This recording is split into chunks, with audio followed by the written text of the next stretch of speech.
Hi, I'm Ravon Brown, and I'm here to tell you about the best little program you've probably never heard of. Southern California Family Mediation supports families and children at their time of need with maximum effectiveness.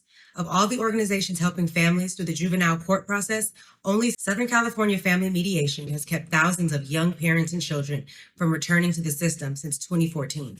We have families where the children may be 1 or 2 years old. That means it's almost a lifetime that they need to work out a plan to get along. And so when I'm able to do that, when I'm able to sit with this family and help them come up with their agreement, it does mean a world of difference. By providing day-long agreement creation workshops, these heroic volunteers help parents communicate respectfully and problem-solve successfully, breaking these generational cycles of violence afflicting children, families, and communities. As a board member, I think I can just bring to the other board members who are not mediators, the real fact of what's going on and how our organization is providing assistance to the families. The more private support they receive, the more families they can serve. So please, please, please support Southern California Family Mediation and tell a friend. The dependency court is an entirely different animal than any other court that you will likely encounter because we're so specifically suited to one particular area of law. The Department of Children and Family Services gets involved in the lives of families and children through a referral that comes into the hotline.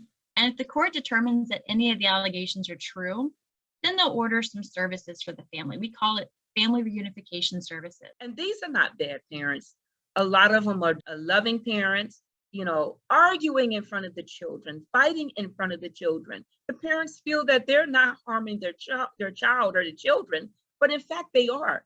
Because we have to remember our children imitate us. They grow up and they be the same way. So yes, it's very important. Some of them are just ugly custody disputes where the people had a beautiful child together, but they hate each other. It's traumatic for everybody involved. So the hope is that when they are out of our system, it's out of theirs after we've maybe had a case for years or maybe had a case for 6 months. And we've already had 3 hearings in court where the parents have argued about who gets the kid which days, but we've all said that both parents are safe. We're going to leave that to the experts. The court will terminate jurisdiction. So they'll close the case out and say, go to mediation and settle the custody, whatever the finalization and what it's going to look like. If there's no detailed plan, more than likely they're going to be back into the system.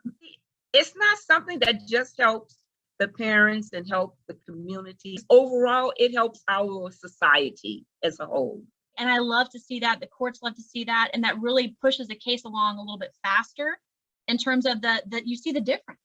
You see the difference because they're like, oh my gosh, sometimes it takes a minute for somebody else to get involved to realize I need help. We will congratulate them and tell them, you just graduated because you came up with your own agreement. And then they can go out and they say, oh, we did it. I did it. And so that's good because the kids know their parents went in there to come up with something and to come out of the mediation and say, we came up with the agreement, not the mediators, but we as your parents came up with an agreement. I think that benefits the children a lot. If they're coming up with their own agreement, how can they be upset at their agreement? It's their agreement.